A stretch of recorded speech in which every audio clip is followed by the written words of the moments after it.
साथियों, विषय वस्तु पर बात करने के पहले मैं काशीराम जी के बारे में कुछ बातें जो बहुत अहम हैं वो आपको बताना चाहूँगा। सबसे पहले काशीराम जी जब बीएससी पास हुए तो उनको नौकरी देहरादून में सर्वे ऑफ इंडिया नाम का जो विभाग है, सर्वे ऑफ इंडिया का ऑल इंडिया का ऑफिस देहरादून में उत्तर प्रदेश में, तो उसमें काशीराम जी को सबसे पहले नौकरी लगी। काशीराम जी जब वहाँ ज्वाइन करने के लिए गए तो पंजाब के एक साथी वहाँ पहले से ही नौकरी कर रहे थे। उस व्यक्ति का नाम था ज्ञानी परशुराम। तो काशीराम जी जब नौकरी करने के लिए गए तो ज्ञानी परशुराम जी के घर में ही रुके थे। तो कई दिन होने के बाद 6 दिसंबर 1956 को बाबा साहब अम्बेडकर का देहांत हो गया। जब बाबा साहब अम्बेडकर का देहांत हो गया और ज्ञानी परशुराम ने अखबार में खबर पड़ी तो ज्ञानी परशुराम खबर पड़ते ही जोर जोर से रोने लगे। जब ज्ञानी परशुराम जोर जोर से रोने लगे तो काशीराम जी ने देखा कि ज्ञानी जी जोर जोर से रो रहे हैं, क्या बात है? तो उन्होंने ज्ञानी परशुराम जी को पूछा कि आप क्यों रो रहे हो? तो ज्ञानी परशुराम जी ने कहा कि बाबा साहब अम्बेडकर का जो हमारे समाज के बहुत महान नेता थे उनका देहांत। काशीराम जी ने पूछा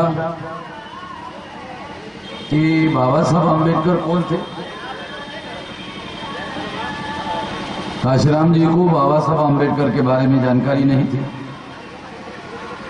और ये जानकारी ना होने का एक बहुत बड़ी वजह ये थी कि भारत सरकार ने बाबा साहब अम्बेडकर के बारे में जो सिलेबस एजुकेशन में बनाया जाता था उस सिलेबस में बाबा साहब अम्बेडकर के बारे में किसी प्रकार का कोई लेसन रखने की कोशिश नहीं और इस वजह से बच्चों को बाबा साहब अम्बेडकर के बारे में संविधान निर्माता होने के बावजूद भी कोई जानकारी नहीं मिलती। तो काशीराम जी को भी कोई जानकारी नहीं थी। काशीराम जी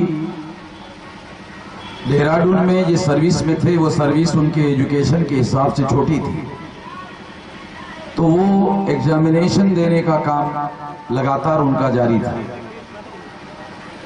तो एजुकेशन के हिसाब से नौकरी ना होने की वजह से जब उन्होंने बड़ी नौकरी हासिल करने के लिए एग्जामिनेशन देने की कोशिश की तो उस प्रयास में उनको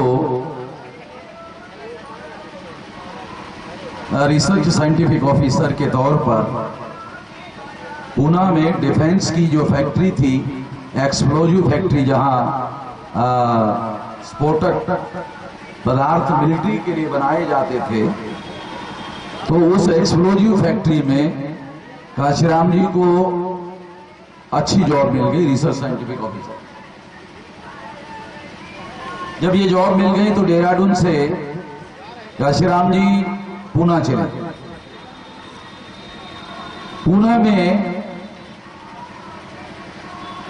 वहां पर डिफेंस एक्सप्लोजिव फैक्ट्री में नागपुर के डीके खापर्डे जी थे और राजस्थान के दीना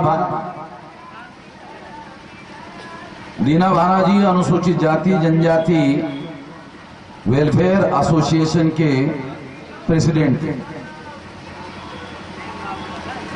दीना भाना जी बहुत ज्यादा मार्शल थे और लड़ाकू किस्म के व्यक्ति थे और इस वजह से, मगर वो चतुर्थ श्रेणी के थे।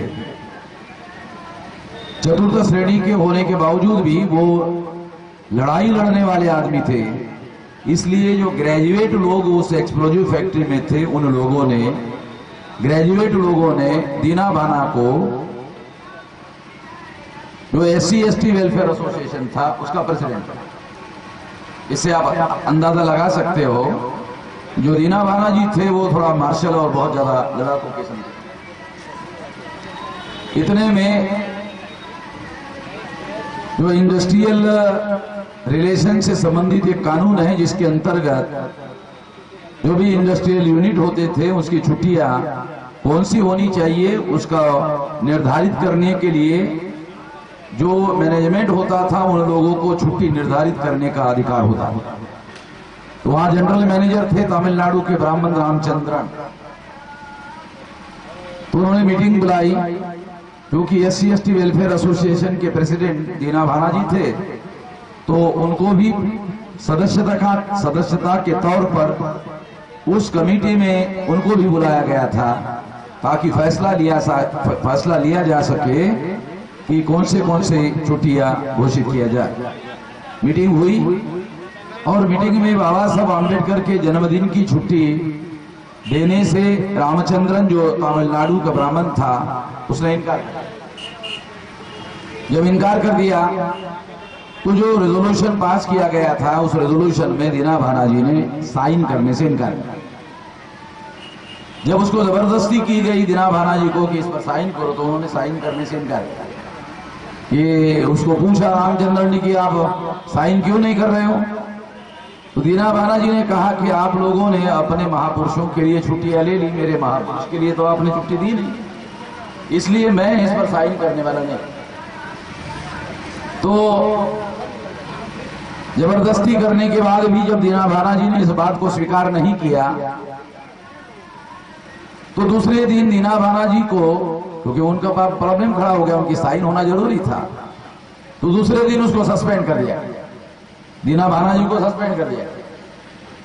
जब उनको निलंबित कर दिया गया तो निलंबित करने के बाद ये लोग दूसरे दिन गार्डन में डीके खापरडे और दूसरे लोग बैठे और फिर ये निर्धारित किया गया कि डीके खापरडे को जो निलंबन का लेटर है उसका जवाब देने के लिए कहा जाए और डीके खापरडे जी ने उसका लिखित रूप से अंग्रेजी में जवाब दिया।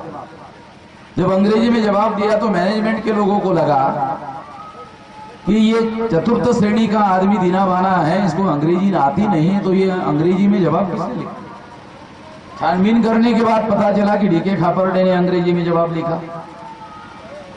तो उन्होंने क्या किया, डीके खापरडे को भी निलंबित कर दिया। अब दोनों को निलंबित करने की वजह से मामला बहुत ज्यादा तनावपूर्ण हो गया और तनावपूर्ण हो गया और 10-15 लोग गार्डन में इकट्ठा होकर इस पर विचार करने लगे कि अब क्या किया जाए। तो नए नए काशीराम जी डिफेंस एक्सक्लूसिव फैक्ट्री में ऑफिसर के तौर पर ज्वाइन हुए थे। तो कुछ लोगों ने वहां सजेशन दिया कि भाई वो हमारे समाज के शेड्यूल कास्ट के ऑफिसर हैं और बहुत अच्छे व्यक्ति हैं, लड़ाकू व्यक्ति हैं, उनकी मदद लिया जाए। तो 10-15 लोग जो हैं काशीराम जी जहां रहते थे उस कमरे में काशीराम जी को मिलने के लिए गए और काशीराम जी को कहा कि ये फला केस है, इसमें आप हमारी मदद करें। तो काशीराम जी ने गुस्से में आकर उनको कहा कि तुम सब लोग चले जाओ, मैं तुम्हारी कोई मदद नहीं कर सकता, जाओ। गुस्से से उन लोगों को भगा दिया। तो वो सारे लोग 10-15 लोग दोबारा गार्डन में आकर बैठे। गार्डन में आकर बैठ करके फिर विचार विनिमय करने लगे कि जिसकी मदद के लिए हम गए थे उन्होंने हम लोगों को भगा दिया।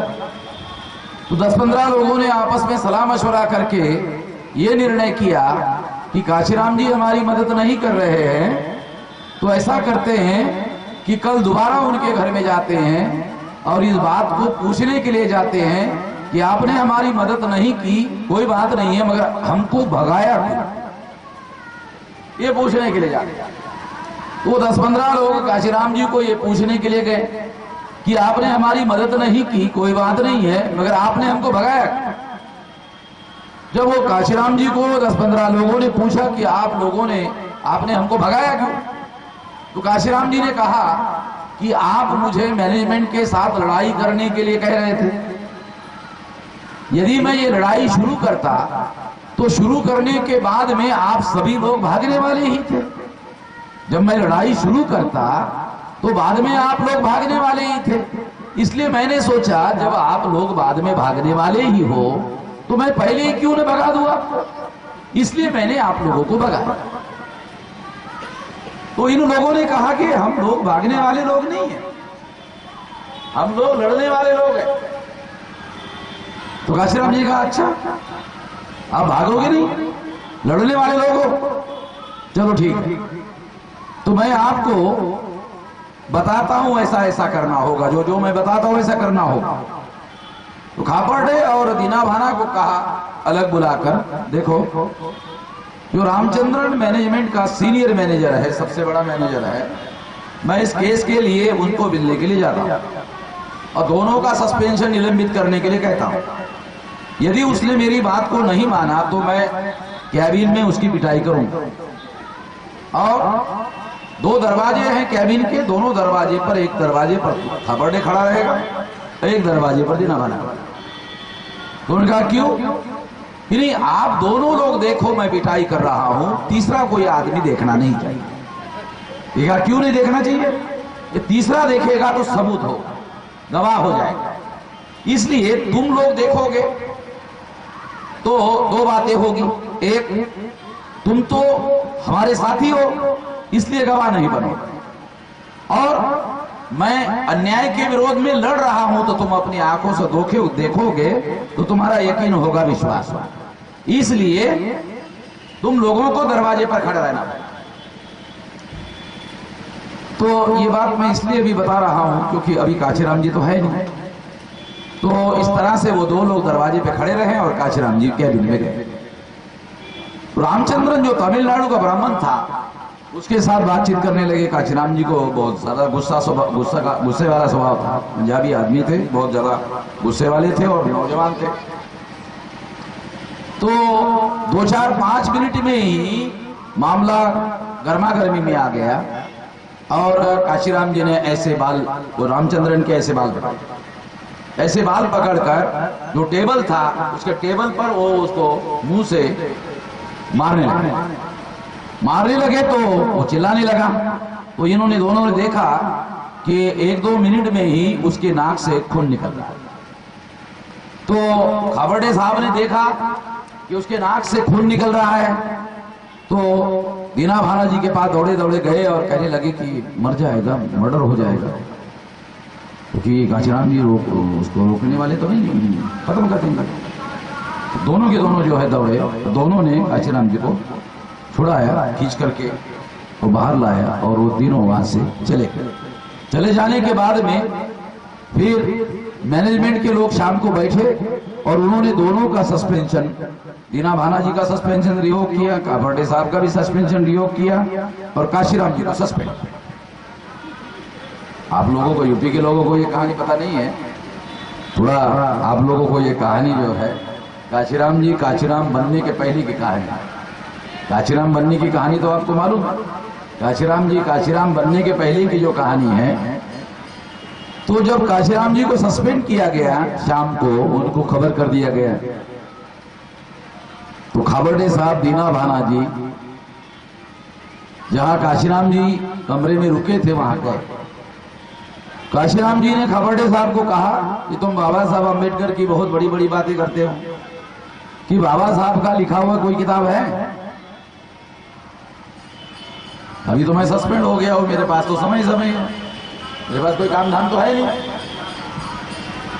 तो कोई किताब है तो दे दो। तो खापर्डे साहब ने कहा एक किताब है, एनिहिलेशन ऑफ कास्ट। चलो उसने कहा ठीक है, वही किताब दे दो। खापर्डे साहब घर में गए और घर से उनको वो किताब लाकर दी। लाकर देने के बाद काशीराम जी ने उस किताब को रात भर में 4-5 बार पढ़ा। जब पहली बार पढ़ा तो उनकी नींद उड़ चुकी, उनको नींद ही नहीं आती, तो इस वजह से उन्होंने दोबारा पढ़ा, तीसरी बार पढ़ा। जब खापर्डे सवेरे उनको मिलने के लिए गए तो वो किताब पढ़ ही रहे थे। तो खापर्डे साहब जैसे ही गए तो काशीराम जी ने खाबड़े को बुलाया, बिठाया और कहा कि खाबड़े, कल तक मुझे जिंदगी में कोई मकसद नहीं था। मेरी जिंदगी में नौकरी करना था, शादी करना था, बाल बच्चे पैदा करना था, जैसे दूसरे भी लोग करते हैं वैसे मुझे भी करना था। तो मेरे जिंदगी में कोई मकसद नहीं था। ये किताब पढ़ने के बाद मेरी जिंदगी को एक मकसद मिल गया है, एक ऐसा मकसद मिल गया है जिसके लिए जिंदगी लगाई जा सकती है, पूरी जिंदगी इस काम के लिए लगाई जा सकती है, ऐसा एक मकसद मिल गया है। ऐसा कहने के बाद काशीराम जी ने उस दिन एक चिट्ठी अपने माँ के नाम और माँ को कहा कि तुमने मेरे लिए लड़की ढूंढ कर रखी है, पसंद करके रखी है और तूने मुझे बुलाया है लड़की देखने के लिए। तो अब मैं तुमको लिख रहा हूं कि मैं अब पंजाब में आने वाला नहीं हूं, मैं घर में भी आने वाला नहीं हूं, मैं आज से गृह त्याग कर रहा हूं, मैं घर में नहीं आऊंगा। दूसरी बात उन्होंने लिखी कि मैं जिंदगी में कभी कोई प्रॉपर्टी इकट्ठा नहीं करूंगा अपने नाम पर, एक नए पैसे की कोई प्रॉपर्टी मैं अपने नाम पर इकट्ठा नहीं करूंगा। नंबर 3, मैं किसी के शादी में, किसी के नामकरण में और किसी के मृत्यु में, किसी कार्यक्रम में मैं नहीं जाऊंगा, क्योंकि जिंदगी में ये जो समय है ये मूल्यवान समय है। मुझे इस तरह के कामों में अपनी जिंदगी का समय बर्बाद नहीं करना है। तो मैं जन्म के लिए, शादी के लिए, मृत्यु के लिए किसी कार्यक्रम में नहीं जाऊंगा। काशीराम जी के पिताजी का मृत्यु हुआ, काशीराम जी अपने पिताजी के मृत्यु में भी नहीं गए। जो उन्होंने संकल्प किया था उस पर उन्होंने जिंदगी भर, जब उनका मृत्यु हुआ तो उनके अकाउंट में एक नया पैसा भी नहीं था, क्योंकि उनके नाम पर, इंडिविजुअल नाम पर कोई अकाउंट ही नहीं था। जो अकाउंट था वो संगठन का अकाउंट था, उनके इंडिविजुअल, क्योंकि इंडिविजुअल अकाउंट अलग होता है, संगठन का अकाउंट अलग होता है, और इसलिए उनके नाम पर एक नया पैसा भी नहीं था। तो इस तरह से ये बातें उन्होंने अपने मां को चिट्ठी में लिखी और चिट्ठी में लिखने के बाद में खाबड़े साहब को बताया कि मैंने ऐसी चिट्ठी लिखी है। तो खाबड़े साहब दूसरे दिन उनके पास गए और कहने लगे कि मुझे जो सैलरी मिलती है उसका 1000 रुपया मैं अपने परिवार को दूंगा। अगर आप इस मूवमेंट को चलाने के लिए समय लगाते हो तो मेरे सैलरी का सारा पैसा आपको दूंगा, मेरे परिवार के लिए केवल 1000 रुपए दूंगा उनका पालन पोषण करने के लिए, मगर मेरे सैलरी का जो बाकी सारा पैसा है, सारा का सारा पैसा आपको दूंगा अगर आप ये मूवमेंट चलाने के काम में चलते हैं। तो काशीराम जी ने इस बात को ध्यान में रखकर, चूंकि उनके पास समय था, तो उधर महाराष्ट्र में बहुत बड़े पैमाने पर रिपब्लिकन पार्टी का संगठन, बहुत बड़ा संगठन था और लाखों की संख्या में लोग उनके कार्यक्रमों में रहते थे। तो इसलिए उस कार्यक्रमों में उन्होंने सहभागी होना शुरू कर दिया। जब ये बाबा साहब अम्बेडकर के छुट्टी का मामला और दीना भाना जी के लड़ाई झगड़े का मामला जो था, वो जब ये मामला खड़ा हुआ था वो समय 1965 का था, यानी बाबा साहब अम्बेडकर की मृत्यु के 9-10 साल बाद का समय था। उसके बाद में दीना भाना जी को मैनेजमेंट ने दिल्ली ट्रांसफर कर दिया। जब ट्रांसफर कर दिया तो जाने के पहले दीना भाना जी ने जो अनुसूचित जाति जनजाति वेलफेयर एसोसिएशन नाम का जो संगठन था, उस संगठन का अध्यक्ष काशीराम जी को बनाकर वो दिल्ली चले गए और काशीराम जी अनुसूचित जाति जनजाति वेलफेयर एसोसिएशन के प्रेसिडेंट बन गए। प्रेसिडेंट बनने के साथ साथ वो रिपब्लिकन पार्टी का भी काम करते थे।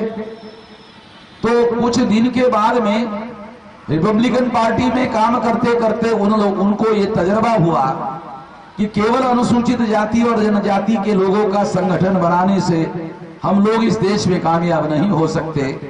तो ओबीसी और माइनॉरिटी के लोगों को भी साथ में लेना हो।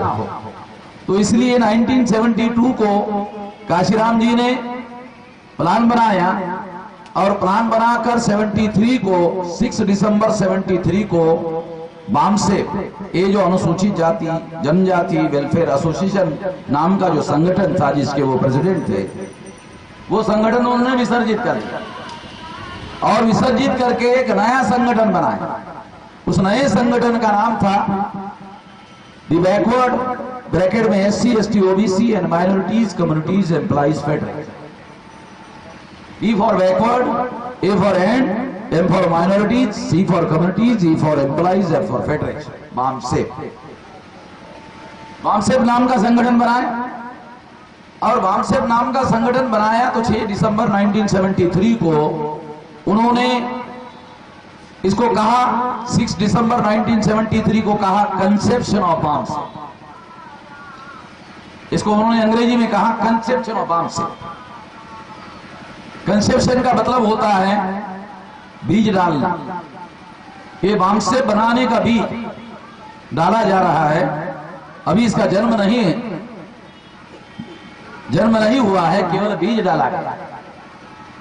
और जैसे कोई स्त्री गर्भवती होती है तो 9 महीने 9 दिन बच्चा अपने शरीर में उसका पालन पोषण करती है और उसके बाद बच्चे को पैदा करती है। उसी तरह से काशीराम जी ने कहा कि बामसेप का 5 साल के बाद जन्म हो। ये अभी केवल कंसेप्शन हो गया है, यूनिक बातें थी, दिमाग से काशीराम जी ने ये बात सोची थी। तो 6 दिसंबर 1978 को 5 साल हो गए थे, तो दिल्ली के बोट क्लब, अभी बोट क्लब पर कोई कार्यक्रम होता नहीं है, उस समय कार्यक्रम होते थे।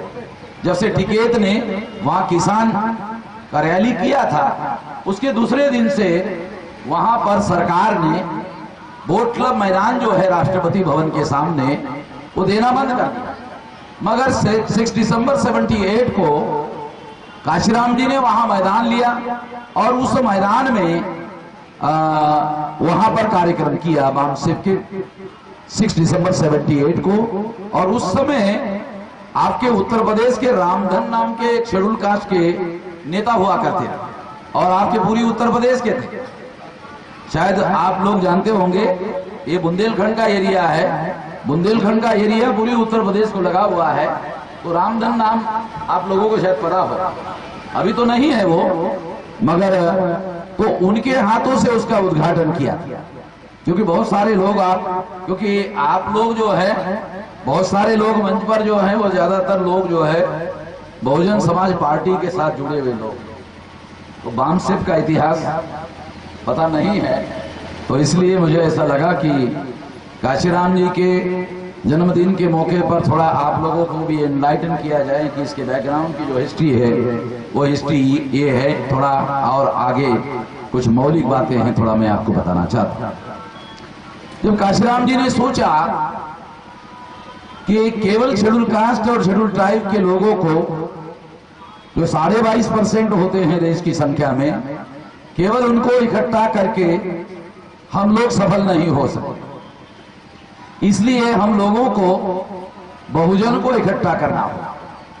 काशीराम जी इंटरनेशनल कॉन्फ्रेंस में गए थे कोलालमपुर, और कोलालमपुर में जो उन्होंने स्पीच दिया, वो स्पीच कोई कुरिल नाम का एक राज्यसभा का मेंबर पार्लियामेंट थे, शायद अभी है या नहीं पता नहीं है, मगर वो उनको राज्यसभा में मेंबर बनाया गया था, तो उसने वो कंपाइल करके पब्लिश किया हुआ है। तो कोलालमपुर का जो स्पीच है काशीराम जी का, जो उनका लिखित स्पीच था, उसमें उन्होंने ये कहा था कि मैंने आरपीआई के फेल्यूर से बहुत कुछ सीखा।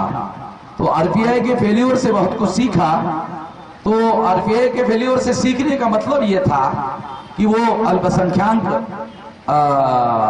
जो लोग हैं, एक जाति के लोग हैं, एक जाति के लोगों को लेकर अपनी राजनीति आरपीआई के लोग करते थे, और ये उनके फेल्यूर का, ये उनके असफलता का मौलिक कारण था। ये कारण जो काशीराम जी ने ढूंढ कर निकाला, इसलिए उन्होंने ये प्लान बनाया कि हमको अगर राजनीति में सत्ता हासिल करनी है तो हमारे पास केवल एकमात्र विकल्प है। वो विकल्प ये है कि जो बहुसंख्यक जनता है जो victims of the social system हैं, उन लोगों को beneficiaries of the social system के विरोध में जत्थेबंद किया जाए। कि ये जो काशीराम जी, आप लोगों को याद होगा, बहुत बार आप लोगों ने अखबार में देखा होगा और आप लोगों ने टीवी पर भी देखा होगा, वो इस तरह का पेन पकड़ते थे और पेन पकड़कर वो बोलते थे ऐसा, यहाँ पहले तो ऐसा पकड़ते थे, फिर दूसरा हाथ लेकर यहाँ पकड़ ऐसा, और कहते थे कि ये जो ऊपर वाला हिस्सा है ये है ब्राह्मण क्षत्रिय वैश्य, और इसके नीचे वाला जो हिस्सा है ये इसमें है शेड्यूल कास्ट है, शेड्यूल ट्राइब है, ओबीसी है, एमबीसी है, नॉमिडिक ट्राइब है, और उसके ऊपर नॉमिडिक ओबीसी के ऊपर इंटरमीडिएटरी कास्ट है, जैसे आपके उत्तर प्रदेश में जाट है, गुजर है, ये है, और उसके ऊपर डिवाइडिंग लाइन है, और उसके ऊपर ब्राह्मण क्षत्रिय वैश्य है। जो ब्राह्मण क्षत्रिय वैश्य है ये beneficiaries of the social system है। इसको ब्राह्मणों को और क्षत्रियों को, वैश्यों को इस व्यवस्था का फायदा होता है, इस व्यवस्था का फायदा होता है, इसलिए ये लोग इस व्यवस्था को बनाए रखना चाहते हैं। और ये जो नीचे वाले लोग हैं ये victims of the social system हैं, ये समाज व्यवस्था के शिकार लोग हैं, ये गैर बराबरी की जो व्यवस्था है इसके शिकार लोग हैं। मैं ये गैर बराबरी के जो शिकार लोग हैं इन लोगों को इकट्ठा करना चाहता हूं, जिनकी संख्या 85% है। इन लोगों की जो संख्या है 85%, वो ऐसा कहते थे, आप लोगों ने सुना होगा, मगर आप लोगों को ये बैकग्राउंड मालूम नहीं है कि ये जो बहुजन की जो थ्योरी है, ये जो बहुजन का जो सिद्धांत है, ये सिद्धांत डेवलप करने के पीछे एक सोच थी कि अल्पसंख्याक लोग सत्ता पर काबिज नहीं हो सकते। आप लोगों को दोबारा बताता हूं क्योंकि ये बात आप लोगों को पता नहीं है कि काशीराम जी ने ये जो बहुजन का जो सिद्धांत है, ये सिद्धांत क्यों डेवलप किया। उसका कारण था कि अल्पसंख्याक लोग सत्ता पर काबिज नहीं हो सकते। चुनाव जीतने के लिए बहुसंख्याक लोगों का समर्थन हासिल होना चाहिए। जब तक बहुसंख्याक लोगों का आपको समर्थन हासिल नहीं होगा, बहुसंख्याक लोग 100% आपको वोट नहीं देंगे, मगर बहुसंख्याक लोगों को जब आप समर्थन हासिल करने की कोशिश करेंगे तो बहुसंख्याकों में से जितने लोग आपको वोट देंगे आपके सफल होने का चांसेस ज्यादा होता है। 30-31% से यहाँ बहुजन समाज पार्टी के लोगों को, वो लोगों की सरकार बनी, मगर शेड्यूल कास्ट और शेड्यूल ट्राइब की 100% संख्या होती है 22.5%। आपके यहाँ SC/ST की संख्या 21%। आपके यहाँ शेड्यूल ट्राइब नहीं है, जो है वो मिर्जापुर के साइड में, जो मध्य प्रदेश को बना हुआ जो एरिया है, उस एरिया में थोड़ा बहुत ट्राइब है, गोंड ट्राइब है ज्यादा से ज्यादा, और वो भी ज्यादा आधा % होगा और ज्यादा नहीं है।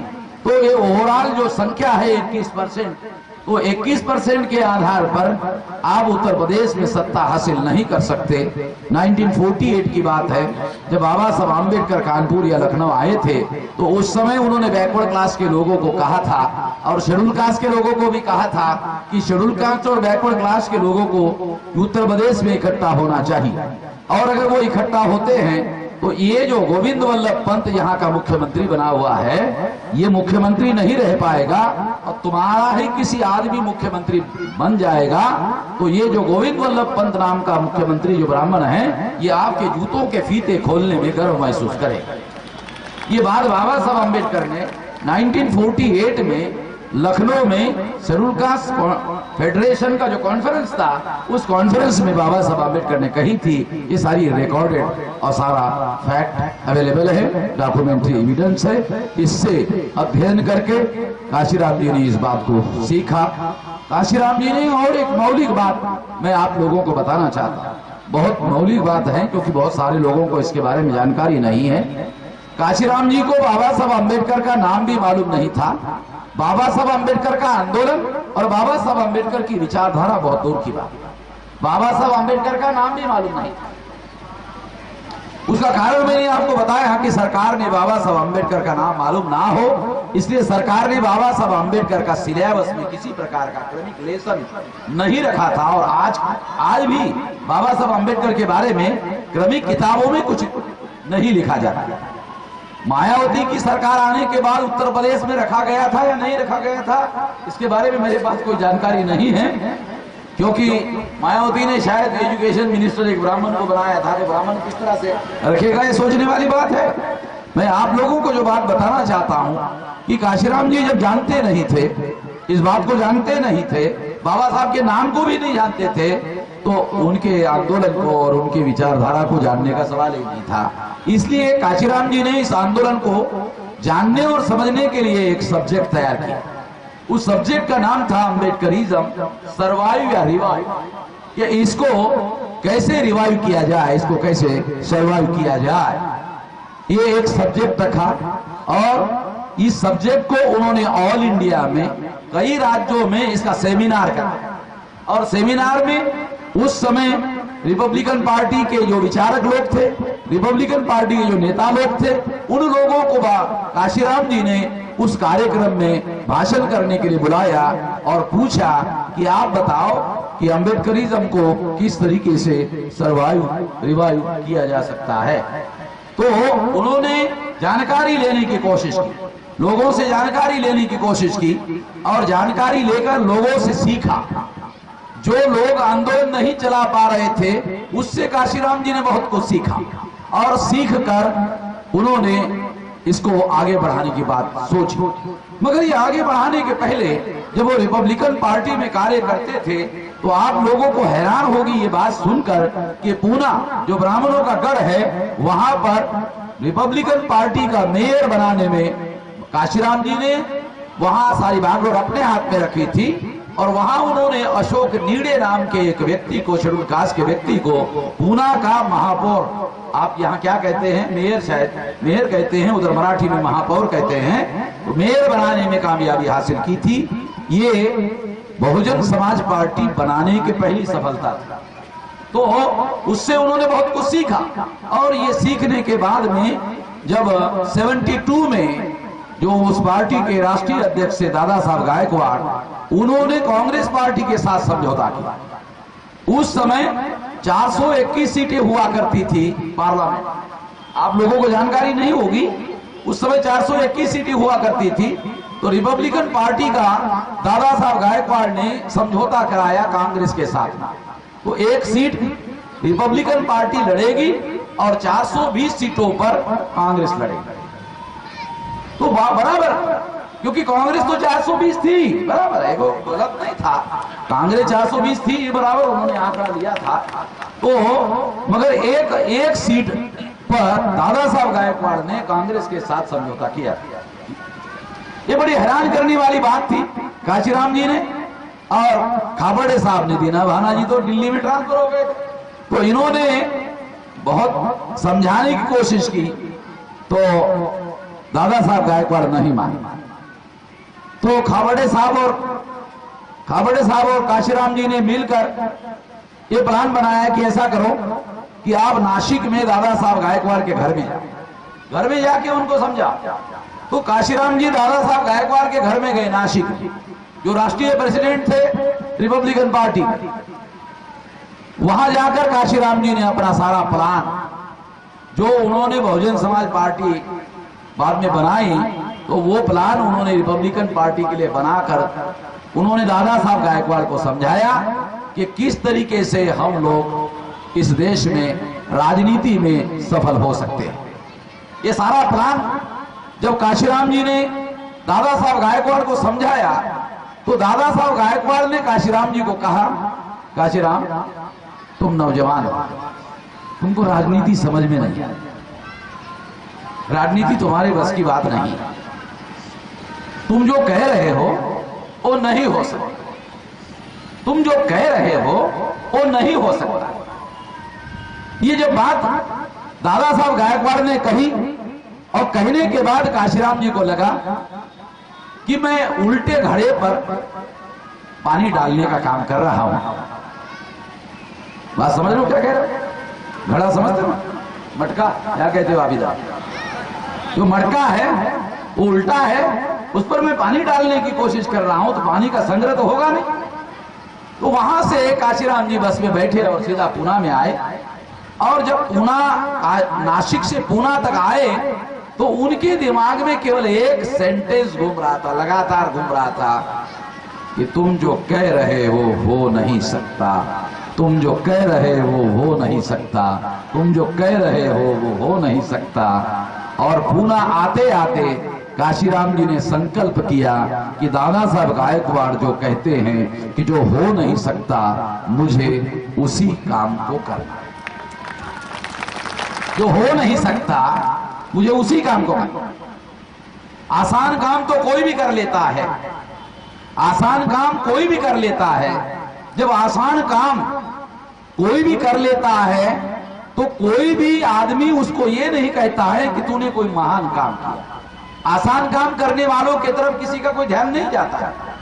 लोग क्या कहते हैं, अरे ये तो मैं भी कर सकता हूं। जब कोई आदमी आसान काम कर लेता है तो दूसरा आदमी क्या कहता है, अरे ये तो मैं भी कर सकता हूं, ये कौन सी तीर मारने वाली बात कर दिया है, ये तो मैं भी कर सकता हूं।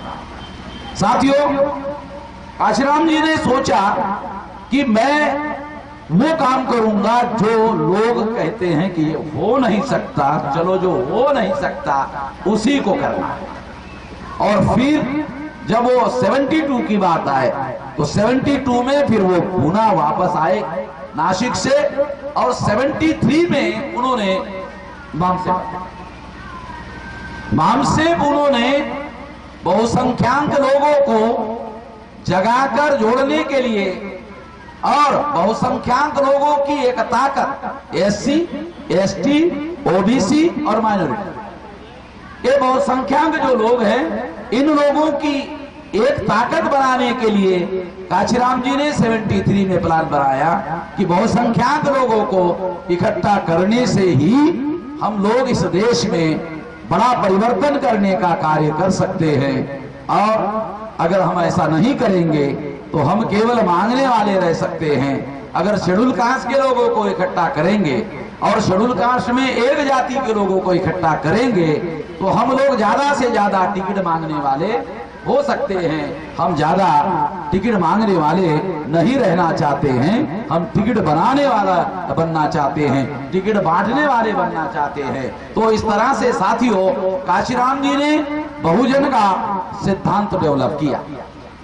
बहुत सारे लोग, जब हम लोग काम करते थे, मैं 77 में वामसेप में आया, जब महाराष्ट्र में नामांतर का आंदोलन चल रहा था तो मैं औरंगाबाद में वहां काम करता था। 77 की बात है। तो उस आंदोलन के दौरान 77 में वहां नामांतर का आंदोलन चल रहा था और 78 में वहां पर और बड़ा कार्यक्रम करने की योजना बनाई गई थी। उसके बाद में 79 में नागपुर में इंदौरा के पास में वामसेप का राष्ट्रीय अधिवेशन आयोजित किया गया था और उस अधिवेशन का कुछ पंडाल जला दिया गया। जब जला दिया गया था तो काशीराम जी ने हमको मैसेज भेजा कि आपको औरंगाबाद के लोगों को नागपुर पे आने की जरूरत नहीं है, आप लोग उधर ही रहो। और जो लॉन्ग मार्च वाले लोग हैं वो जब औरंगाबाद आएंगे तो उनके नाश्ते का, खाने पीने का जो भी फंड आप लोगों ने इकट्ठा किया वो फंड आप लोग उसी पर खर्चा करो। तो हम लोग नागपुर के अधिवेशन में नहीं आ पाए थे उनके मैसेज के अनुसार। तो इस तरह से साथियों ये एक महत्वपूर्ण बात है कि काशीराम जी ने बहुसंख्य लोगों का, बहुजन लोगों का एक पहले सिद्धांत डेवलप किया। जब हम लोग इस बात का प्रचार करते थे तो लोग क्या कहते थे हमको, मुझे अभी भी याद है क्योंकि मैं तो अभी 40 साल हो गए इस काम को मैं कर रहा हूं।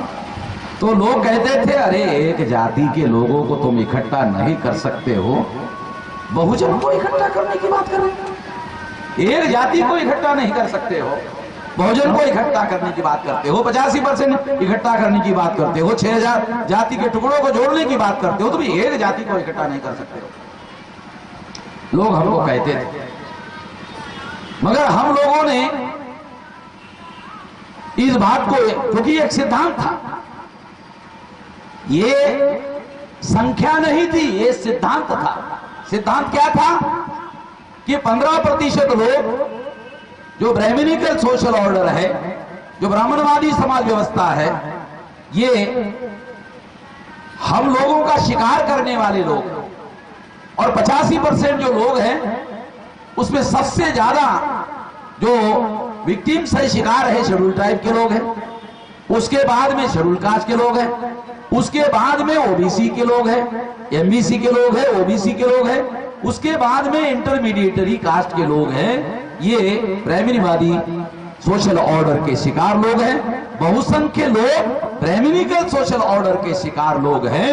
इन लोगों को ब्राह्मणवादी व्यवस्था बदलने के लिए इकट्ठा करना होगा। ये संख्या का मामला नहीं था, सिद्धांत का मामला।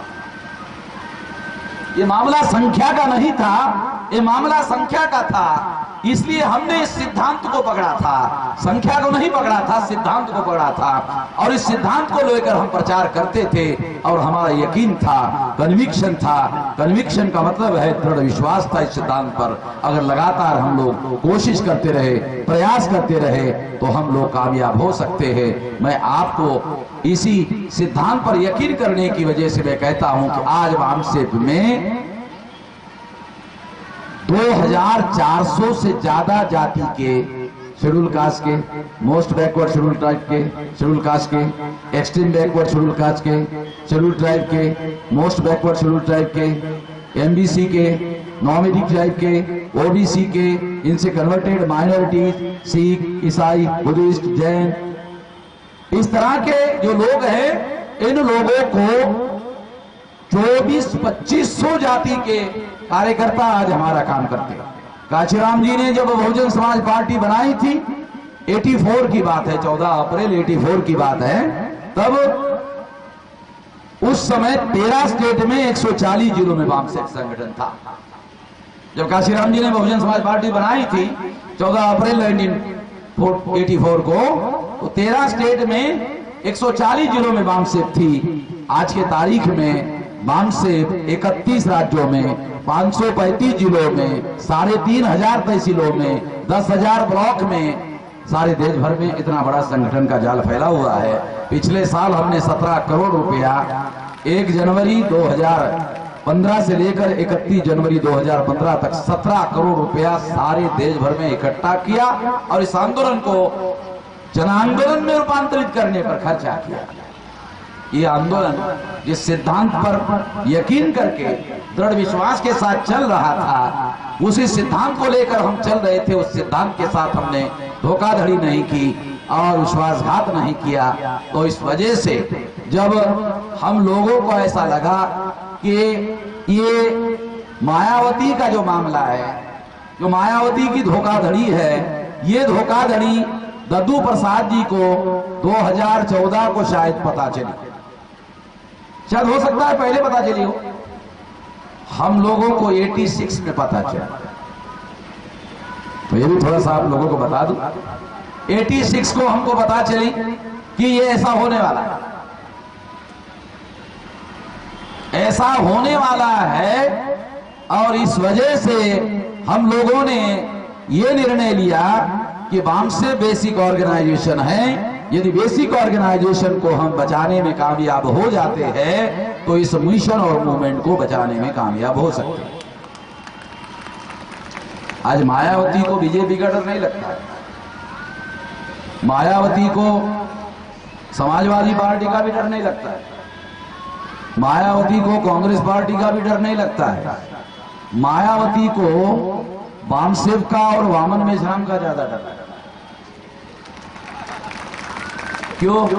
क्योंकि वामन मेश्राम का लक्ष्य एमएलए बनना नहीं है, वामन मेश्राम का लक्ष्य एमपी बनना नहीं है, वामन मेश्राम का लक्ष्य मंत्री बनना नहीं है, वामन मेश्राम का लक्ष्य जो है वो इस देश की जो ब्राह्मणिकल सोशल ऑर्डर है इसको बदलना है। इसके लिए वाम से बनाई गई थी, जिसके लिए हम लोग काम कर रहे हैं। हमने समझौता नहीं किया। राजनीति में समझौता किया जाना बहुत बार जरूरी होते हैं। राजनीति की आवश्यकता है, क्योंकि आजकल कोई भी सरकार पूर्ण बहुमत से बनाया जाना काफी मुश्किल का मामला है।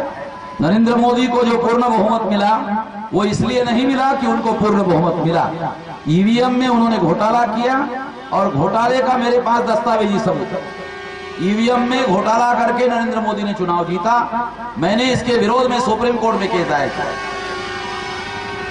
अभी मुझे दोपहर में दिल्ली से खबर आई, टेलीफोन पर खबर आई कि जिस एडवोकेट एंड रिकॉर्ड जो उत्तर प्रदेश का एक मुस्लिम है उसके नाम से वो सुप्रीम कोर्ट में मैंने जो केस दायर किया था वो केस इतना मजबूत है कि कोई जज उसके विरोध में फैसला दे ही नहीं सकता, क्योंकि सारे के सारे दस्तावेजी सबूत है। कोई जज उसके विरोध में फैसला दे ही नहीं सकता, क्योंकि सारे के सारे डॉक्यूमेंट्री एविडेंसेस है। अब डॉक्यूमेंट्री एविडेंस के विरोध में कोई जज फैसला दे नहीं सकता। इसलिए ये मैनेजमेंट किया गया कि जिस एडवोकेट रिकॉर्ड के आधार पर वो केस सुप्रीम कोर्ट में दायर किया, वो वकील ने ही केस विड्रॉ कर, वकील ने अपना नाम विड्रॉ कर दिया। जो केस मैंने सुप्रीम कोर्ट में दायर किया, क्योंकि सुप्रीम कोर्ट का एक सिस्टम है, कोई भी आदमी तालुका और जिला कोर्ट में जाके केस दायर कर सकता है, सुप्रीम कोर्ट में नहीं कर सकता। सुप्रीम कोर्ट में केस दायर करने के लिए एडवोकेट एंड रिकॉर्ड एक खास प्रकार का वकील होता है और वो वकील के नाम से ही केस दायर किया जा सकता है। जो वकील लोग हैं उन लोगों को पता होगा। और वो उत्तर प्रदेश का एडवोकेट जो वकील होता है, सरकारी वकील होता है, हाई कोर्ट में उनको लगाया जाता है, एडवोकेट जनरल वगैरह होता है, तो शायद जॉइंट एडवोकेट जनरल या असिस्टेंट एडवोकेट जनरल है, तो मुस्लिम है। तो अभी मुझे खबर आई तो मैंने अभी उनको पूछा कि जिस वकील ने अपना नाम विड्रॉ किया, कानून का प्रावधान देखो, उस वकील पर केस किया जा सकता है, तो मैं उसको भी नहीं छोड़ूंगा, क्योंकि उस वकील ने हमारे विश्वास का विश्वासघात किया और विश्वासघात इंडियन पीनल कोड में क्रिमिनल ऑफेंस है। वकील से थोड़ी बहुत जानकारी तो मुझे भी है, तो इसलिए मैंने इंक्वायरी करने के लिए कहा कि उस वकील ने अगर हमारे साथ विश्वासघात किया तो विश्वासघात क्रिमिनल ऑफेंस है, और उसको मैंने इंक्वायरी करने के लिए कहा अगर ऐसा कोई प्रोविजन है तो उसके भी खिलाफ मैं केस दायर करूंगा, क्योंकि ये लोकतंत्र को बचाने का मामला है और उसके लिए मैं किसी भी कीमत पर, किसी भी जान की कीमत पर भी मैं ये लड़ाई छोड़ने के लिए तैयार नहीं हूं। मैं आपको बताना चाहता हूं साथियों, लोकतंत्र में ही हमारे लोगों का हित है। बाबा साहब आंबेडकर लोकतंत्र के लिए ही लड़ाई लड़ते रहे। काशीराम जी ने उस लोकतंत्र को धरातल पर उतारने के लिए पूरी जिंदगी लगाई और उन्होंने वो प्रयोग सफल करके दिखाया कि हाँ ऐसा किया जा सकता है। मैं ऐसा मानता हूं कि वामसेव का जो बेसिक नेटवर्क है और भारत मुक्ति मोर्चा का, विद्यार्थी मोर्चा का, युवा मोर्चा का, बेरोजगार मोर्चा का, अभी हमारे पास 53 ऑफशोर ऑर्गेनाइजेशन हैं और आने वाले 10 साल में मैं ऐसा मानता हूं कि लगभग सारे देश भर में ये सारे संगठन कार्यान्वित हो जाएंगे और कोई समाज का कोई भी आदमी जो है इस प्रभाव से मुक्त नहीं रहेगा। इस काम में हम लगे हुए हैं, थोड़ा समय लग रहा है मगर मुकम्मल बात होनी चाहिए, इसलिए हम लोग कोशिश कर रहे हैं। तो काशीराम जी ने जो बहुजन का सिद्धांत बनाया था उस सिद्धांत करके हम लोग आगे बढ़े हैं, पीछे नहीं बढ़े हैं। अब लोगों को लगता है कि मायावती के द्वारा जो बहुजन का सिद्धांत है उसके साथ धोखा किया। काशीराम जी के समय में अगर आप रिकॉर्ड देखो, दद्दू जी को ज्यादा मालूम होगा, हम अंदर नहीं थे, अंदर वो थे, हम बाहर थे। बाहर से थोड़ा बहुत जो जानकारी हमारे पास में है उसके अनुसार मैं आप लोगों को बता रहा हूं कि जब तक काशीराम जी रहे किसी ब्राह्मण को बहुजन समाज पार्टी का पदाधिकारी काशीराम जी ने नहीं बने। काशीराम जी के जाने के बाद ही सतीश मिश्रा बहुजन समाज पार्टी के महासचिव बनाए गए, ऐसा मेरा मानना है, मगर तारीख दद्दू जी को मालूम है, वो बता सकते था क्योंकि वो अंदर थे इसलिए उनको ज्यादा मालूम है। चलो तारीख है, मगर मैं जो कह रहा हूं वो बराबर है। चलो ठीक है, अभी बोल रहे बराबर है, तो इसका मतलब है कि काशीराम जी जब तक जीवित थे तब तक किसी ब्राह्मण को टिकट देने के लिए, ठीक है, वो इसलिए टिकट देते थे क्योंकि वो कहते थे कि हमारे लोग जब टिकट मांगने के लिए ब्राह्मणों को जाते थे तो ब्राह्मण हमारे लोगों को टिकट देते, बीजेपी में टिकट देते थे, कांग्रेस को टिकट देते थे, और हमारे लोग ब्राह्मणों को टिकट मांगते थे। अब ब्राह्मण मुझे मांग रहे हैं तो मैं ब्राह्मणों को मांगने वाला बना रहा। ब्राह्मणों ने हमारे लोगों को मांगने वाला बनाया। मांगने वाला का मतलब समझते हो? हमारे महाराष्ट्र में मांगने वालों को भिखारी कहते हैं, आपके यूपी में पता नहीं क्या कहते हैं, मगर हमारे महाराष्ट्र में मांगने वालों को भिखारी कहते हैं। कि ब्राह्मणों ने यानी कांग्रेस और बीजेपी ने हमारे लोगों को मांगने वाला बनाया। तो मुझे जब कोई ब्राह्मण मुझे टिकट मांगने के लिए आता है तो बड़ी खुशी होती है कि मैं भी इनको मांगने वाला बनाने में कम से कम कामयाब हो गया हूं। तब तक ये हमारे लोगों को, हमारे समाज को मांगने वाला बना रहे थे, अब ये लोग मुझे टिकट मांगने तक वो टिकट देते, मगर पार्टी में उन्होंने कभी पदाधिकारी नहीं बनाया। पार्टी में उन्होंने कभी टिकट नहीं, पदाधिकारी नहीं बनाया। और जब मायावती ने ऐसे बनाया तो इससे सिद्ध होता है कि अब पार्टी जो बहुजन समाज पार्टी है, तो ये बहुजन समाज पार्टी का जो बी है, ये बी फॉर बहुजन खत्म हो गया है और बी फॉर ब्राह्मण हो गया है। तो बी फॉर बहुजन नहीं है, बी फॉर ब्राह्मण हो गया है, ये ब्राह्मण समाज पार्टी हो गया है। कल जवाहरलाल नेहरू यूनिवर्सिटी में शेड्यूल कास्ट के कुछ बच्चों ने मनुस्मृति जलाई, तो मायावती को गुस्सा आया, अरे तो गलत काम किया। शेड्यूल कास्ट के लोगों ने जेएनयू में मनुस्मृति जलाई, तो मायावती ने बयान दिया कि उन लोगों ने गलत, ये मनुस्मृति नहीं जलाना चाहिए था। बाबा साहब अंबेडकर के समय में बात सही थी, अभी ये बात सही नहीं है। अभी ब्राह्मण लोगों के साथ हमको भाईचारा करना चाहिए। सांप और नेवले का भाई बंदी नहीं हो सकता, सांप और नेवला भाई बंद नहीं हो सकता। शेर और बकरी को एक साथ रखो, तो जब गांधी जी का समय था तो शेर और बकरी को गांधी जी ने इकट्ठा रखा। जब शेर और बकरी को गांधी जी ने कांग्रेस में इकट्ठा रखा तो शेर बकरी को कहता था तेरे को नहीं खाऊंगा, शेर बकरी को कहता था तेरे को नहीं खाऊंगा। तो बकरी शेर को पूछती थी क्यों नहीं खाएगा, कि नहीं गांधी जी का अहिंसा का सिद्धांत है इसलिए नहीं खाऊंगा। गांधी जी अहिंसा के समर्थक और हम कांग्रेस पार्टी के सदस्य हो गए। शेर बकरी को कहता था कि हम कांग्रेस पार्टी के सदस्य हो गए हैं इसलिए नहीं खाऊंगा। 2-4 दिन तक शेर जो है भूखा रहा मगर नहीं खा। जब भूखमरी का मामला आया तो शेर ने कहा अब बहुत ज्यादा भूख लग गई है, मगर तेरे को मैं सामने से नहीं खाऊंगा, पीछे से खाऊंगा। अब बकरी को सामने से खाए या पीछे से खाए, मान लो आधी अगर पीछे से खाई तो भी मर जाएगी, सामने से खाएगा तो भी मर जाएगा। तो शेर और बकरी को इकट्ठा नहीं रखा जा सकता, सांप और नेवले को इकट्ठा नहीं रखा जा सकता। ये बात आप लोगों को समझना, उदाहरण देहात के लोग आए हैं उन लोगों को शायद ये बात समझने के लिए आसानी होगी। सांप और नेवले की हजारों सालों की दुश्मनी, उसको इकट्ठा नहीं रखा जा सकता। और शेर और बकरी को इकट्ठा नहीं रखा जा सकता क्योंकि वो उसको खा जाएगा। उसी तरह से जो शेड्यूल कास्ट है और ब्राह्मण है वो इकट्ठा नहीं रखा जा सकता क्योंकि हजारों सालों के दुश्मन। शेड्यूल ट्राइब और ब्राह्मण हजारों सालों के दुश्मन, पिछड़ा वर्ग और ब्राह्मण हजारों साल के दुश्मन हैं, इनको आपस में इकट्ठा नहीं रखा जा सकता।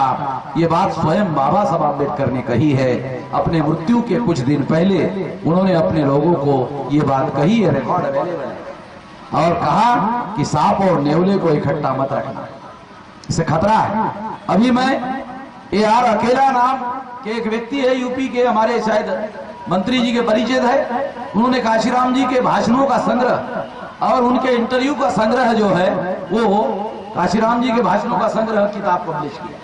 तो उस एक किताब के पृष्ठ संख्या लास्ट के पेज पर उनको एक पत्रकार ने, एक ब्राह्मण पत्रकार ने काशीराम जी को सवाल पूछा कि ऊंचे जाति के लोगों को आप बहुजन समाज पार्टी में क्यों नहीं लेते?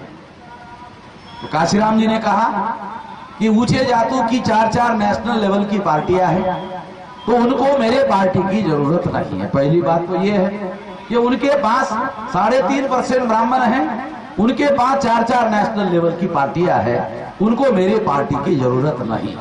इसके बावजूद भी जब आप पूछते हो कि क्यों नहीं ले रहे हो, तो मैं इसका जवाब देना चाहूंगा कि ब्राह्मण को यदि मैं बहुजन समाज पार्टी में ले लूंगा तो मेरे पार्टी का लक्ष्य परिवर्तन है। मैं इस देश में परिवर्तन करना चाहता हूं। मैं इस देश के समाज में, जो गैर बराबरी का समाज है, असमानता का समाज है, भेदभाव का समाज है, इस समाज में मैं परिवर्तन करना चाहता हूं। और ये जो परिवर्तन मैं करना चाहता हूं, इस परिवर्तन को ब्राह्मण अगर अंदर आ गया, ब्राह्मण अगर पार्टी में आ गया, तो परिवर्तन का जो मेरा आंदोलन है, लक्ष्य है, उसको वो रोक लगा। ये बात काशीराम जी को जब पत्रकारों ने पूछा था, तो ये जवाब उन्होंने दिया था वो किताब में, काशीराम जी के किताब में। वो मैंने कल परसों उसको मैंने पढ़ा। जब पढ़ा तो मुझे ये बात वहां दिखाई दी। अब सतीश मिश्रा अंदर है। अंदर रहने का एक और कारण है। अंदर रहने के क्या क्या परिणाम होते हैं। जैसे काशीराम जी के समय में मायावती को गाइडेंस करने के लिए काशीराम जी थे। मायावती अपने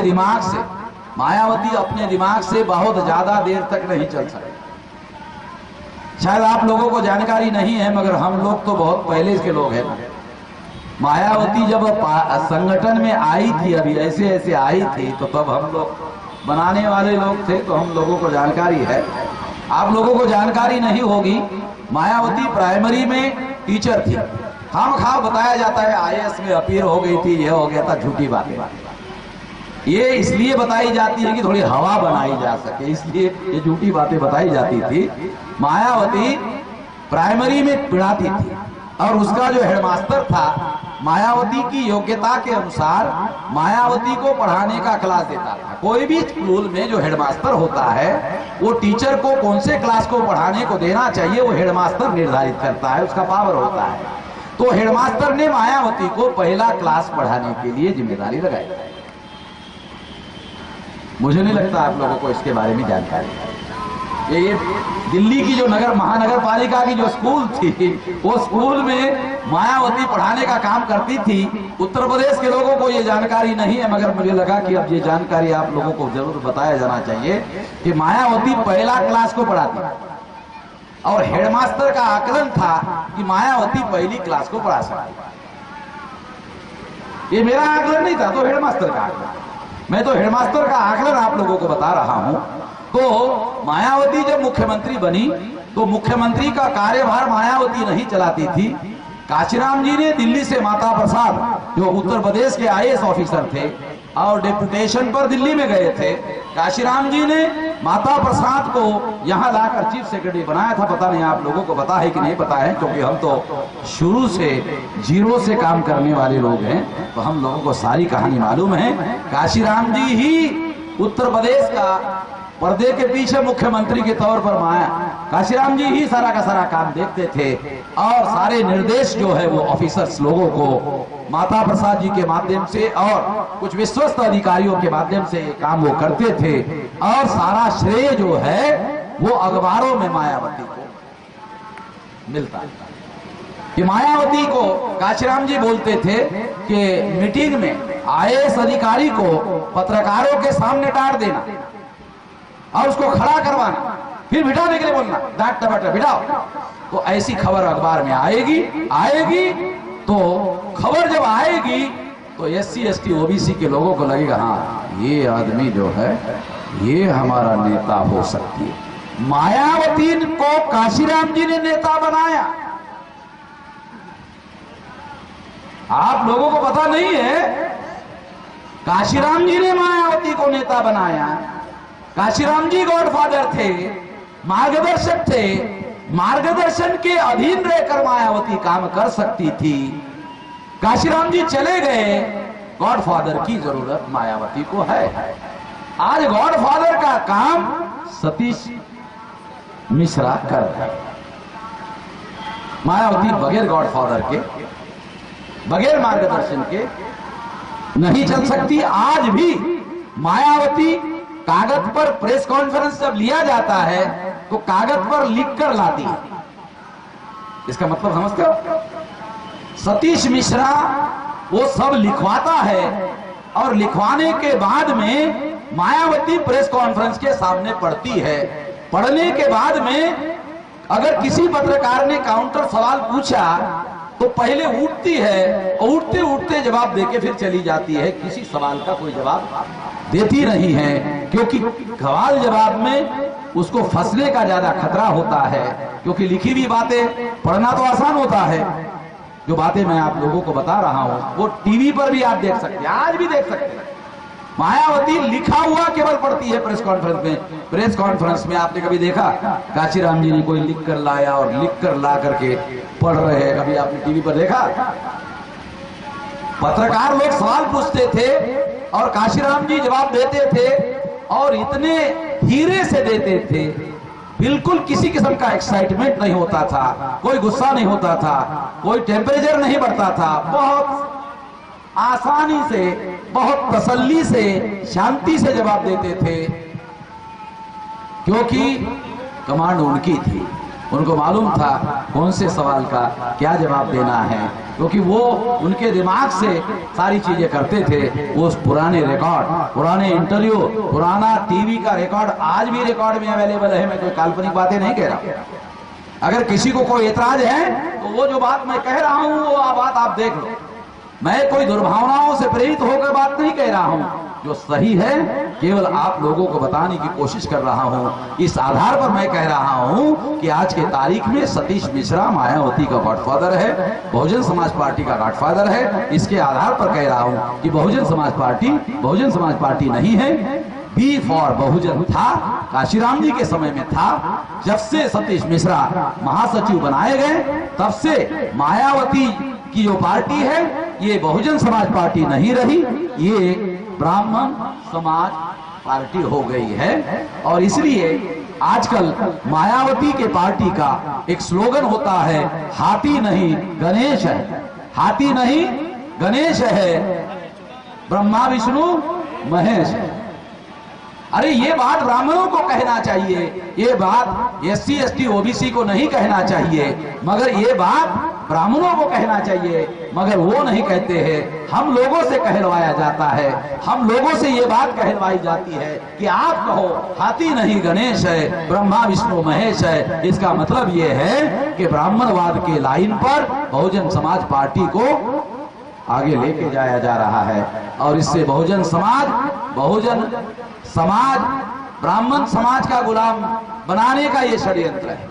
जब बहुजन समाज को ब्राह्मण समाज का गुलाम बनाने का षड्यंत्र किया जा रहा था तो हमारे कुछ मित्रों ने हमको सलाह दिया कि मेश्राम जी ये बहुत भयंकर हो रहा है। तो हमने कहा ठीक है, तुमको जो ठीक लगता है करो। तो उन्होंने मुझे कहा कि मायावती बहुजनों को ब्राह्मणों का गुलाम बना रही है, तो हमको बहुजनों को ब्राह्मणों के गुलामी से मुक्त करने का काम करना चाहिए। तो उन्होंने मुक्त करने के लिए बहुजन मुक्ति पार्टी, बहुजन समाज पार्टी बहुजनों को ब्राह्मणों का गुलाम बना रही है। तो बहुजन मुक्ति पार्टी हमारे मित्र लोगों ने इसलिए बनाई, ऐसा उनका कहना है कि ये पार्टी बहुजन समाज पार्टी जो ब्राह्मणों की गुलाम बनाने का बहुजनों को काम कर रही है, ये पार्टी बहुजनों को ब्राह्मण समाज पार्टी से, बहुजन समाज पार्टी से मुक्त करने के लिए बहुजन मुक्ति पार्टी हम बनाएंगे। मैंने कहा अगर आप मुक्त करने का वास्तव में काम करते हो, रियल में काम करते हो, तो हम लोग वामसे और भारत मुक्ति मोर्चा के लोग बहुजनों को ब्राह्मणों के गुलामी से मुक्त करने के लिए ही ये आंदोलन खड़ा किया है। अगर आप ऐसा करते हो तो हमारा तब तक समर्थन रहेगा जब तक मुक्त करने का काम करते। मुक्त करने का काम अगर आपने मायावती की तरह छोड़ दिया तो फिर हम आपके खिलाफ खड़ा हो जाएंगे।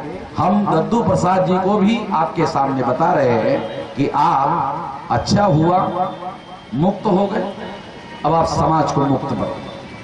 अच्छा हुआ मुक्त हो गए, अब आपके अकेले के मुक्त होने से हमारी समस्या का समाधान तो नहीं होगा, समाज को मुक्त करने का काम करना होगा। तो हमारी बात उन्होंने स्वीकार की, तो हमने कहा आपको भी समर्थन किया जाएगा। आप पूरे ताकत से बुंदेलखंड में संगठन खड़ा करो, पूरे ताकत से हम आपको बुंदेलखंड में साथ सहयोग करें, पूरे ताकत से आप इसमें लगो, आपको पूरा समर्थन दिया जाएगा, पूरे ताकत से समर्थन दिया जाएगा और इस तरह से हमारा उनको समर्थन रहेगा। साथियों, एक और बात भी मैं कहना चाहता हूं कि आज के तारीख इस देश में ब्राह्मणों ने अपना राज स्थापित कर लिया। ब्राह्मणों की 4 नेशनल लेवल की पार्टियां हैं। कांग्रेस पार्टी ओरिजिनल ब्राह्मणों की पार्टी है, भारतीय जनता पार्टी दूसरे नंबर की पार्टी है, कम्युनिस्ट पार्टी जो डांगे ने बनाई थी वो भी ब्राह्मणों की पार्टी है, चौथी मार्क्सवादी कम्युनिस्ट पार्टी ये भी ब्राह्मणों की पार्टी है। 4 नेशनल लेवल की पार्टियां भारत में, 4 नेशनल लेवल की पार्टियां ब्राह्मणों की है, क्योंकि कांग्रेस पार्टी ब्राह्मणों ने बनाई थी, भारतीय जनता पार्टी भी ब्राह्मणों ने बनाई है और कम्युनिस्ट पार्टी भी बनाई थी, मार्क्सवादी कम्युनिस्ट पार्टी भी बनाई थी। तो इस तरह से ये 4 नेशनल लेवल की पार्टियां ब्राह्मणों की रिकॉग्नाइज पार्टियां हैं। और आज के तारीख में या तो भारतीय जनता पार्टी का राज है, 13 राज्यों में कांग्रेस का राज है और कम्युनिस्ट पार्टी का कई राज्य हैं, मार्क्सवादी कम्युनिस्ट पार्टी का राज है। इसका मतलब है कि लगभग ब्राह्मणों का राज है। नीतीश कुमार कल तक बीजेपी के समर्थन से मुख्यमंत्री बने थे, अभी कांग्रेस के समर्थन से बने। अभी समाजवादी पार्टी का राज उत्तर प्रदेश में है। जब मायावती का राज था तो दिल्ली में मायावती ने कांग्रेस को समर्थन किया था। मायावती और मुलायम सिंह यादव उत्तर प्रदेश में आपस में लड़ते हैं और दोनों मिलकर दिल्ली में कांग्रेस का समर्थन करते हैं, अभी दोनों मिलकर बीजेपी का समर्थन करते हैं।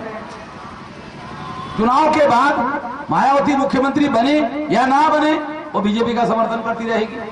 हमने उनके कार्यकर्ताओं को पूछा, भाई ऐसा क्यों करते हो?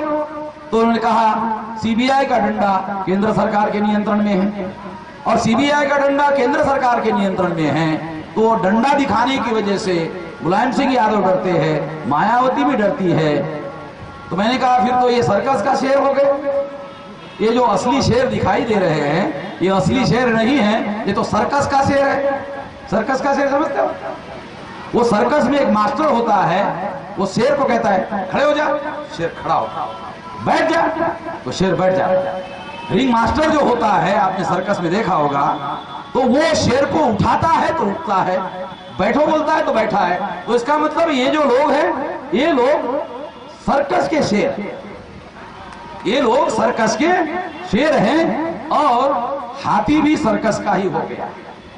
जो हाथी है ये भी सर्कस का हो गया है। तो इसलिए इस हाथी से अब उम्मीद करना कि ये हमारे समाज का कोई काम भविष्य में करेगा, इसकी दूर दूर तक कोई संभावना मुझे नजर नहीं आ रही है। इसलिए ये बात मैं आप लोगों को बताना चाहता हूं। अभी दूसरी बात मैं आप लोगों को बताना चाहता हूं कि यदि लोकसभा में और विधानसभा में 2009 के लोकसभा में कांग्रेस और ब्राह्मणों के 375 सीटों पर कब्जा था, 2014 में 411 सीटों पर कब्जा, आउट ऑफ 543 इतनी सीटों पर कब्जा है ब्राह्मणों का। ये आंकड़े इलेक्शन कमीशन के हैं, आप देख लें।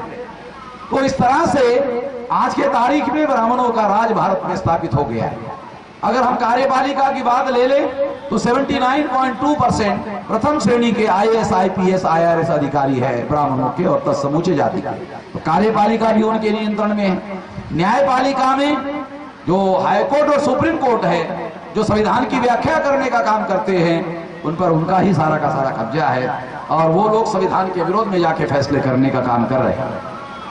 चौथी बात मैं आप लोगों को बताना चाहता हूं, मीडिया। इस देश में जो मीडिया है, मीडिया 4 प्रकार का है। एक इलेक्ट्रॉनिक मीडिया है, ब्राह्मण बनिया का कब्जा है। प्रिंट मीडिया है जिसमें अखबार और किताबें छपती हैं, उस पर भी ब्राह्मण बनिया का कब्जा है। तीसरा मीडिया है ट्रेडिशनल मीडिया, मुरारी बापू, आसाराम बापू, डोंगरे महाराज, ओझा महाराज, राजा महाराज, एनीधर महाराज, बचा खुचा महाराज। तो कितने लोगों के नाम लेवे भाई, बहुत सारा समय बर्बाद हो जाएगा। आप लोग उसको संत कहते हो, आप लोग उसको महाराज कहते हो, ये संत और महाराज नहीं है, ये ब्राह्मणवाद के प्रचारक है। आप कहते क्या बात कह रहे हो, मैं आपको सबूत देता हूं। रामचरितमानस जो तुलसीदास ने लिखा, उसमें एक चौपाई आपको बता दो। ढोल गवार शूद्र पशु नारी, सब है ताड़न के अधिकारी, सब पीटने लायक है, इनकी पिटाई करनी चाहिए। रामचरितमानस में ये लिखा हुआ। और इसका ये जो संत कहने वाले लोग हैं, ये साधु कहने वाले लोग हैं, इसका प्रचार करते हैं। ढोल पीटे बगैर आवाज नहीं निकलता, गवार पीटे बगैर काम नहीं करता। ढोल गवार शूद्र, शूद्र यानी वर्ण व्यवस्था में चौथे वर्ण का आदमी, पिछड़ा वर्ग, पिछड़ा वर्ग ही शूद्र है ब्राह्मण धर्म के अनुसार। शेड्यूल कास्ट शूद्र नहीं है, शेड्यूल कास्ट तो अछूत है। अछूत को धर्मशास्त्र में लिखा हुआ है पंचमा। पंचमा का अर्थ होता है जो चौथा नहीं। पंचमा का मतलब होता है जो चौथा नहीं। फिर चौथा कौन है? चौथा पिछड़ा वर्ग ही चौथा है। तो चौथा तो ब्राह्मण धर्म के अनुसार शूद्र वर्ण है। तो इसलिए रामचरितमानस में लिखा हुआ है ढोल गवार शूद्र यानी पिछड़ा वर्ग, उसको भी पीटे बगैर काम नहीं करेगा, ऐसा लिखा हुआ है। ढोल गवार शूद्र पशु यानी पशु को पीटे बगैर काम नहीं करता। फिर पांचवा है महिला, ये लिखा हुआ, तुलसीदास ने लिखा हुआ है कि महिला को भी पीटना हो। ये तुलसीदास ने लिखा हुआ है। जो चौपाइयां और दूसरी मैं जानता हूं वो माइक पर मैं बोल नहीं सकता, इतनी अभद्र भाषा में लिखा हुआ है। कोई सभ्य आदमी वो चौपाई माइक पर नहीं बोल सकता, इतनी गंदी भाषा में लिखा हुआ है। रामचरितमानस में गोरखपुर के द्वारा लिखा हुआ है। अगर गोरखपुर वालों ने मेरी बात बोलने के बाद अगर चेंज कर दिया तो मैंने पुरानी कॉपियां रिजर्व करके रखा हुआ है, वो अब चेंज नहीं कर सकता। मैंने उसको अपने पास में डॉक्यूमेंट्री एविडेंस के तौर पर रखा हुआ, इसलिए वो चेंज नहीं कर सकता। चेंज कर दिया तो पकड़ा जाएगा। तो इस तरह से ये ढोल गवार शूद्र पशु नारी सब है ताड़न के अधिकारी, इसका प्रचार करने वाले लोग ब्राह्मणवाद के प्रचारक हैं। ये संत नहीं है, साधु नहीं है, महाराज नहीं है। इस बात को हम लोगों को ठीक से समझना होगा। ये ब्राह्मणवाद के प्रचारक हैं, इनका दाना पानी हम लोगों के भरोसे पर चल रहा है। हम लोगों से जो दीक्षा, हम लोगों से जो दान दक्षिणा लेता है, उसकी वजह से ब्राह्मण के शरीर पर चर्बी चढ़ी। अगर आप लोग दान दक्षिणा देना बंद कर दो, भूखमरी का प्रसंग आ जाए। आप लोगों की वजह से आपके घर में आता है, कहता है सीधा आटा, सीधा सीधा में लिखा होता है, सीधा में होता है गेहूं, चावल, दाल, घी, खारी, बादाम, बांध के लेके जाता है। जब खाएगा तो चर्बी तो आएगा ही आएगा। कोई परिश्रम तो करता नहीं है। ब्राह्मण कभी जमीन खोदने का काम करता हुआ सुना? जब खोदेगा ही नहीं तो चर्बी झड़ेगी कैसे? अब ये राम सूरज वर्मा जी है, ये किसान है, कितना चर्बी है ही किसान के और मजदूर के शरीर पर कोई चर्बी नहीं हो सकती, क्योंकि इनके शरीर की चर्बी तो ब्राह्मणों के घर में चली गई है। क्योंकि ये भैंस पालते हैं, दूध ब्राह्मण खाता है, ये नहीं खा पाते हैं। क्योंकि अगर इन्होंने खाना शुरू कर दिया तो फिर भैंस जो कर्जा लेकर के खरीदा हुआ है, उसका पैसा ये बैंक वालों को नहीं लौटा सकते हैं। ये समस्या है। खैर, जो बातें मैं आप लोगों को बता रहा हूं, इसको समझने के लिए, समझाने के लिए बता रहा हूं। इसके पीछे मेरा कोई दुर्भावना नहीं है, जो सच है मैं आप लोगों को बता रहा हूं। तो इस तरह से ये जो स्थिति है, ये जो परिस्थिति है, इसको समझना जरूरी है। और ये ट्रेडिशनल मीडिया ये ब्राह्मणों के नियंत्रण। चौथा मीडिया होकल मीडिया, मैं माइक पर बोल रहा हूं, इसको कहते हैं होकल। होकल मीडिया, इस देश में 4,500 बोली भाषा बोली जाती है। बोली आपके यहाँ बुंदेलखंडी बोली जाती हो। ददू प्रसाद जी कुछ कुछ सेंटेंस जो है बुंदेलखंडी के इधर बोल रहे थे, तो मैं सुन रहा था ध्यान से कि हाँ बुंदेलखंडी। और ये भोजपुरी से थोड़ी अलग, क्योंकि भोजपुरी भी थोड़ी थोड़ी मैं जानता हूँ। जब पटना ही जाता हूँ तो मगही सुनता हूँ, और जब गोरखपुर में जाता हूँ तो भोजपुरी सुनता हूँ, जब लखनऊ जाता हूँ तो अवधी सुनता हूँ। एक अवधी है, एक मगही है। तो ये मगध में मगही बोली जाती है और अवध में अवधी बोली जाती है। तो ये ये बोली है, इसकी स्क्रिप्ट नहीं है। ब्राह्मण ग्रंथ भाषा बोलता है, ग्रंथ भाषा ही लिखता है, उसको मान्यता है। ब्राह्मण ग्रंथ भाषा ही बोलता है, ग्रंथ भाषा ही लिखता है, उसको मान्यता है। हम बोली बोलते हैं, शासन में बोली को मान्यता नहीं है। इसलिए इस देश में ये जो चौथा मीडिया है, ये चौथा मीडिया ये भी उनके ही कब्जे में है। इसका मतलब है लोकतंत्र के जो 4 पिलर है, विधायी का जहां कानून बनाया जाता है उस पर ब्राह्मणों का कब्जा है। कार्यपालिका IAS IPS IRS अधिकारी ब्राह्मणों के हैं, तत्समूचे जाति के हैं, उनका ही कब्जा है। मीडिया उनका ही कब्जा है। और चौथा जो है वो तीसरा है न्यायालय, उनका ही कब्जा है। चौथा है मीडिया, उनका ही कब्जा है। इसका मतलब है लोकतंत्र के 4 पिलर है, सारे दुनिया में 4 पिलर है, चारों पिलर पर ब्राह्मणों का कब्जा है। अगर चारों पिलर पर ब्राह्मणों का कब्जा है तो कहां है लोकतंत्र? जब चारों पिलर पर ब्राह्मणों का कब्जा है, अगर चारों पिलर पर ब्राह्मणों का कब्जा है तो लोकतंत्र है कहां? आप लोगों के पास लाइन लगाकर वोट डालने के अलावा कुछ नहीं। आप लोगों के पास लाइन लगाकर वोट डालने के अलावा सत्ता पर तो सारा का सारा कब्जा उनका हो गया। लोकतंत्र के चारों पिलर पर ब्राह्मणों का कब्जा हो गया है। जब लोकतंत्र के चारों पिलर पर ब्राह्मणों ने कब्जा कर दिया तो लोकतंत्र को समाप्त किया और ब्राह्मण तंत्र को स्थापित किया। इसीलिए बाबा साहब आंबेडकर ने जब संविधान लिखा था तो संविधान बेहतरीन संविधान होने की वजह से अमेरिका के कोलंबिया यूनिवर्सिटी ने उनको डॉक्टर ऑफ लॉ का खिताब अवार्ड करने के लिए उनको अमेरिका में बुलाया था। जब बाबा साहब आंबेडकर अमेरिका के कोलंबिया यूनिवर्सिटी में गए तो अमेरिकन गवर्नमेंट ने कहा कि भारत का महापंडित आया हुआ है, अमेरिकन प्रजा को उसके ज्ञान का और अनुभव का फायदा होना चाहिए।